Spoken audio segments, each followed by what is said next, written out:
St. Mary's Hospital. St. Mary's Hospital, an old, worn-down building in the heart of the city, stood under the dim glow of fluorescent lights. The long hallways stretched endlessly, their white-tiled floors reflecting the cold artificial light. Here, people hurried in and out, the sound of shoes clicking against the floor, blending with the steady beeping of medical machines. On the third floor, room 206 and room 207 faced each other. Two patients, two seemingly unrelated fates, would soon be drawn together in ways no one could have predicted. Room 206, Malik Carter. Malik Carter, 37 years old, was once a prisoner. He was suffering from severe pneumonia after years of enduring the harsh conditions of prison life. When he was first admitted to the hospital, the nurses whispered about him in hushed voices. He killed someone. I heard he was part of a gang. He looks terrifying. Everything about Malik made people wary. He was tall and muscular, though illness had made him thinner. His dark skin glistened under the hospital lights, his arms covered in tattoos. A short haircut barely hid a long scar on his forehead. His deep brown eyes always held an unreadable expression. He rarely spoke, hardly interacted with anyone, and spent most of his time sitting silently by the window. No one knew what he was thinking. But Malik was not the monster people assumed he was. He once had a family, a frail, aging mother, and a little sister, Daisy. That 10-year-old girl was his entire world. Daisy loved princess dresses, drawing pictures, and always carried around an old fabric doll. But one rainy night years ago, Daisy was struck by a drunk driver right before his eyes. Malik had rushed to her, shaking her, trying to wake her up. She didn't open her eyes. Blood soaked her favorite pink dress. Malik lost control. In his blind rage, he attacked the driver, beating him within an inch of his life. The court showed no mercy. The man may have caused the accident, but Malik had committed an act of violence. He was sentenced to 10 years in prison. The day he went to prison was the day Daisy was buried. Malik could never forgive himself. After a decade behind bars, he was released to find he had nothing left. His mother had passed away. Their old house was sold. He had nowhere to go.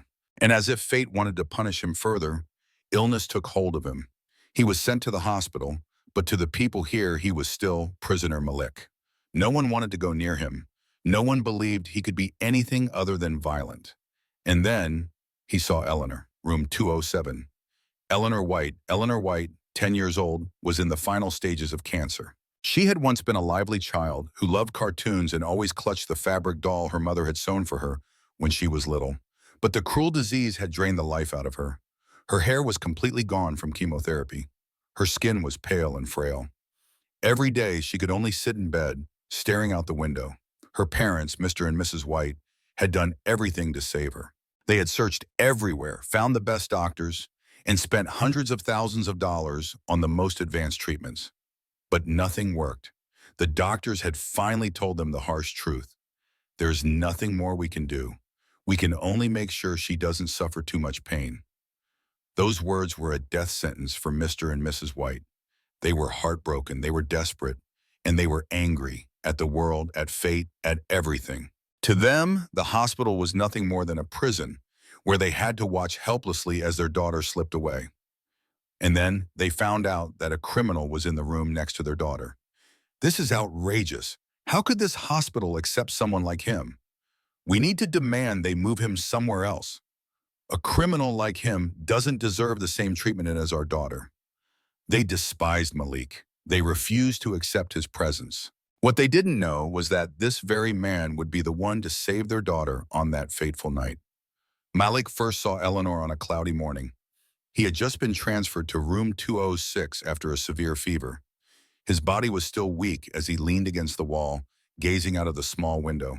That was when he saw her. Room 207, right across from his. Eleanor sat in bed, wrapped in a blanket, her bright blue eyes staring out the window. In her frail arms was a worn-out fabric doll, carefully held as if it were the most precious thing in the world. Malik felt his chest tighten. Daisy had once held a doll just like that. He didn't know how long he had been staring until Eleanor suddenly turned her head. Their eyes met. Malik didn't look away.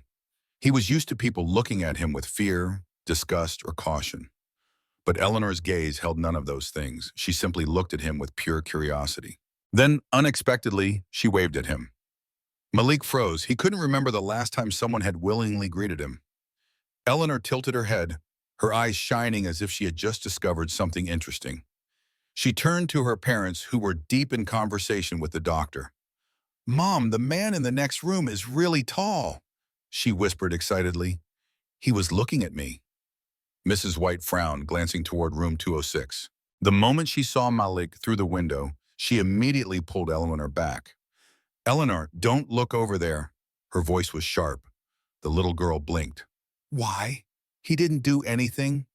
"I said don't look." Her mother's voice turned cold. "He is not someone you should be talking to." St. Mary's Hospital. An old building in the heart of the city where fluorescent lights cast a cold glow over the long hallways, reflecting off the sterile white tiles. People hurry in and out, the rhythmic sound of footsteps blending with the steady hum of medical equipment. On the third floor, room 206 and room 207 face each other. Two patients, two seemingly unrelated lives, are drawn together in a way no one could have foreseen. Room 206, Malik Carter, 37 years old, former prisoner. Severe pneumonia brought him here after years of enduring the harsh conditions of prison life. When he was first admitted, the nurses whispered behind his back, "He killed someone, you know." "I heard he was part of a gang." "He looks terrifying." Everything about Malik made people wary. He was tall, his body once muscular, but now thinned by illness. His dark skin gleamed under the hospital lights, tattoos covering his arms. Short-cropped hair barely concealed a long scar on his forehead.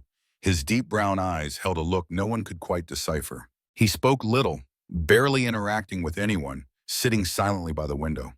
No one knew what he was thinking. But Malik was not the monster they imagined. He once had a family, an aging mother, and a little sister, Daisy. That 10-year-old girl was his entire world. Daisy loved princess dresses, drawing, and always carried a worn-out rag doll everywhere she went. But one rainy night years ago, Daisy was hit by a drunk driver, right before Malik's eyes. He ran to her, desperately trying to wake her up. She never opened her eyes. Blood soaked the pink dress she loved so much. Malik lost control. Enraged, he attacked the driver, beating him nearly to death. The court showed no mercy. The man had caused the accident, but Malik was the one guilty of violence. He was sentenced to 10 years in prison. The day he was locked up was the day Daisy was buried. Malik could never forgive himself. After a decade behind bars, he was released into a world where he had nothing left. His mother had passed away. Their old home was sold. He had nowhere to go. And as if fate itself wanted to punish him further, illness struck. He was admitted to the hospital, but to everyone here, he was still just prisoner Malik. No one wanted to come near him. No one believed he could be anything but violent. And then he saw Eleanor. Room 207, Eleanor White. Eleanor White, 10 years old, terminal cancer patient. She had once been a lively child who adored cartoons and always carried a rag doll her mother had sewn for her. But the cruel disease drained the life from her. Her hair had fallen out after rounds of chemotherapy. Her pale skin looked almost translucent. Every day she could only sit in bed, staring out the window. Her parents, Mr. and Mrs. White, had done everything to save her. They traveled far and wide, seeking the best doctors, spending hundreds of thousands of dollars on cutting-edge treatments. But it was all in vain. The doctors finally told them the cold, crushing truth. There's nothing more we can do. We can only make her as comfortable as possible. To Mr. and Mrs. White, it was a death sentence. They were heartbroken. They were desperate. And they were angry at the world. To them, the hospital felt like a prison, a place where they had no choice but to watch their daughter slowly fade away. And then they found out about the criminal next door. "This is outrageous. How can they allow someone like that in this hospital? We should demand they move him somewhere else. Someone like him doesn't deserve the same treatment as our daughter." They despised Malik. They refused to accept his presence. What they didn't know was that on one fateful night, Malik would be the one to save their daughter. Malik first saw Eleanor on a cloudy morning. He had just been moved to room 206 after a severe fever, his body still weak. Leaning against the wall, he gazed out the small window. That was when he saw her. Room 207, right across. Eleanor sat on her bed, wrapped in a blanket, her bright blue eyes fixed on the window. In her frail arms, she clutched a worn-out rag doll, carefully holding on to it as if it were the most precious thing in the world. Something inside Malik tightened. Daisy had once held a doll just like that. He didn't know how long he had been staring when Eleanor finally turned her head. Their eyes met. Malik didn't look away. He was used to people looking at him with fear, disgust, or suspicion. But Eleanor's gaze held only curiosity, and then, unexpectedly, she waved at him. Malik froze. He couldn't remember the last time someone had greeted him first. Eleanor tilted her head, her eyes sparkling as if she had just discovered something fascinating.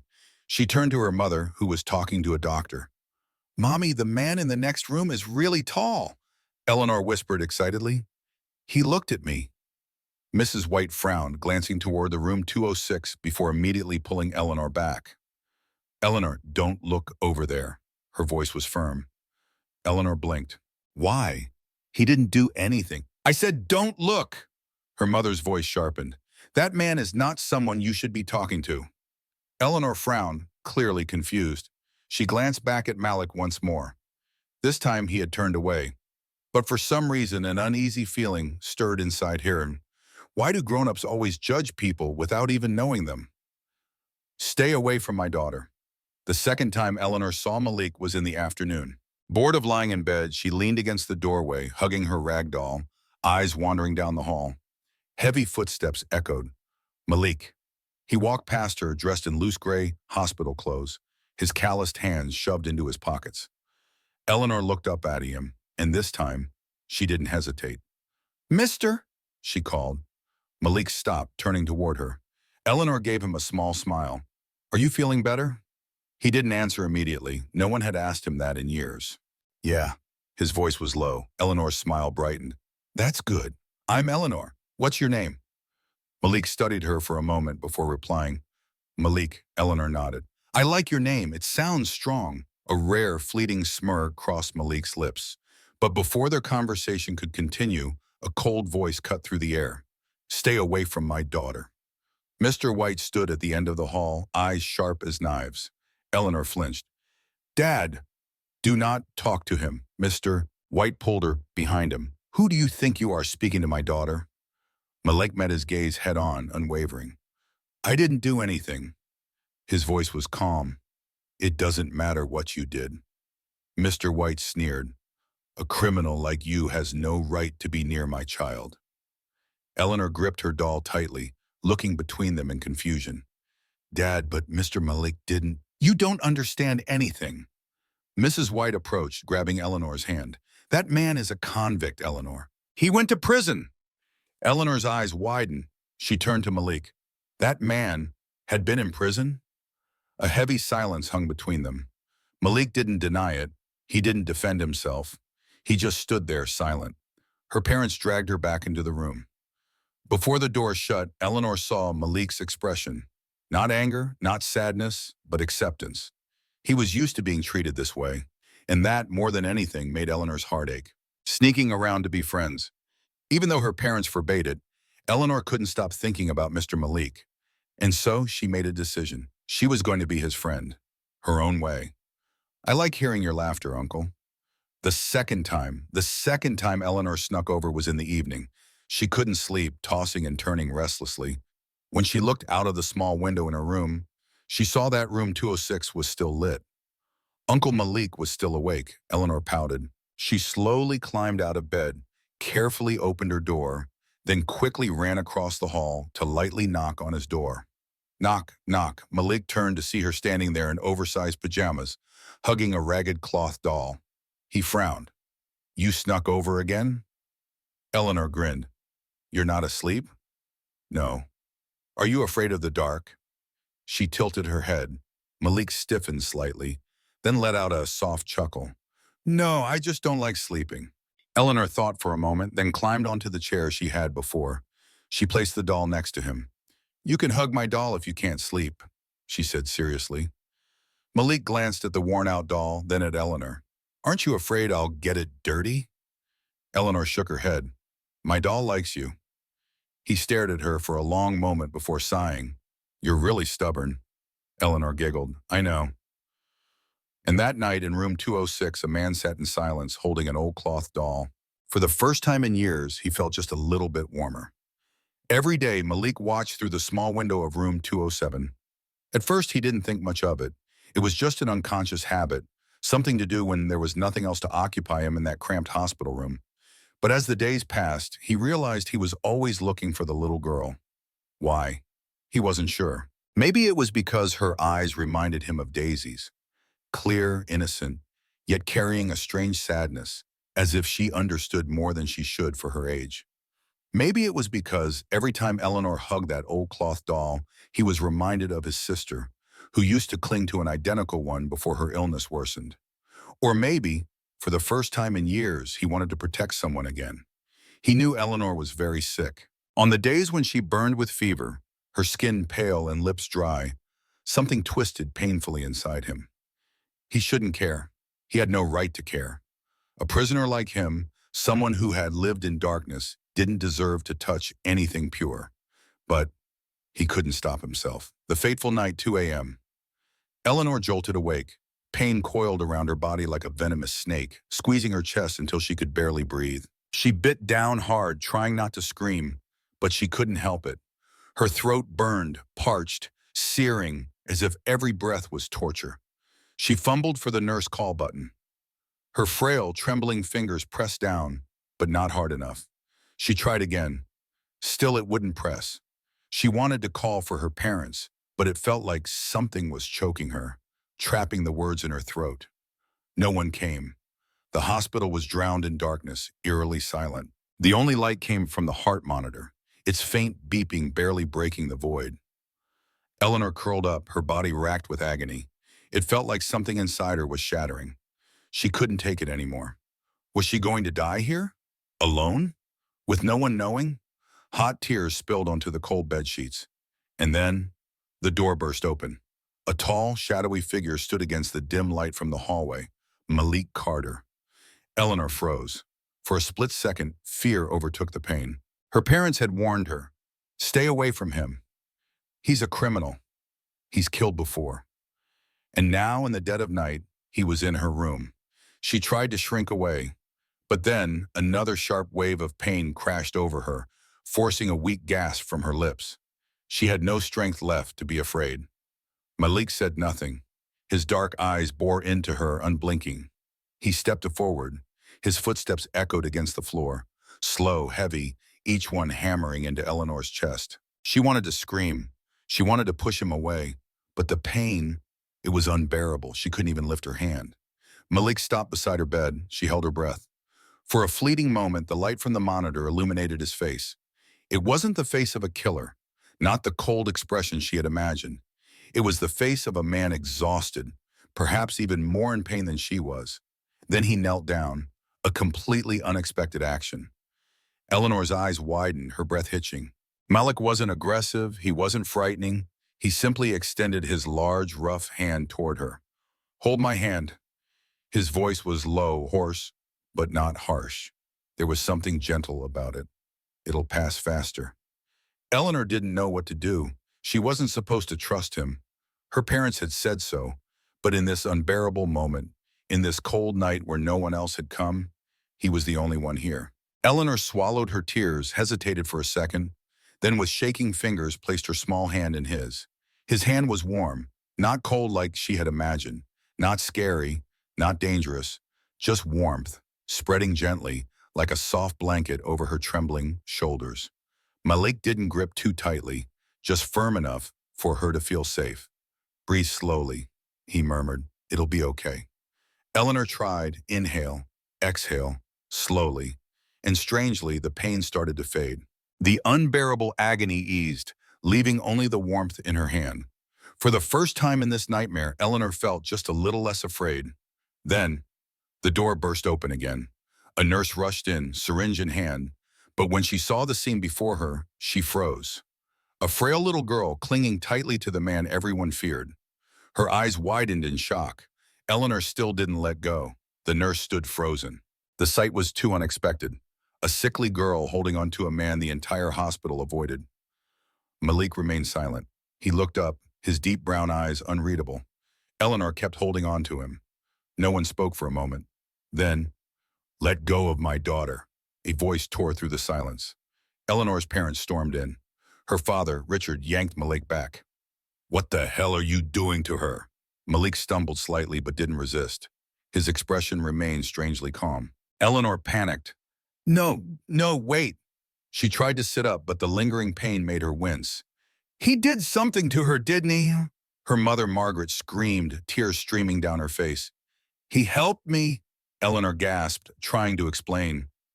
But no one listened. They only saw what they wanted to see. A criminal, standing beside their daughter at 2 a.m., her father clenched his fists. "I warned you, scum! Get out before I call the police!" Malik didn't react. He didn't argue. Didn't defend himself. He only looked down at his hand, where Eleanor's warmth still lingered. "He didn't do anything," Eleanor sobbed. But no one believed the child. The hospital guards arrived. One grabbed Malik's arm. "Let's go." Malik didn't resist. He let them take him away, just like he had let life throw him into the abyss.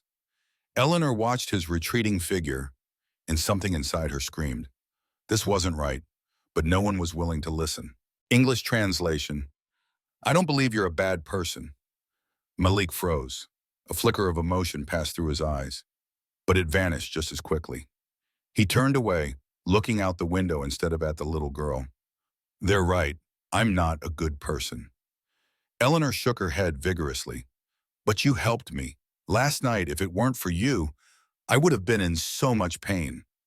She hesitated, then whispered, "I don't want them to send you away." Malik let out a dry chuckle. "They can't send me away. I'm a prisoner.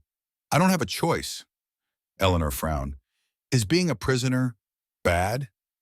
Malik narrowed his eyes but didn't answer right away. This kid was different from others.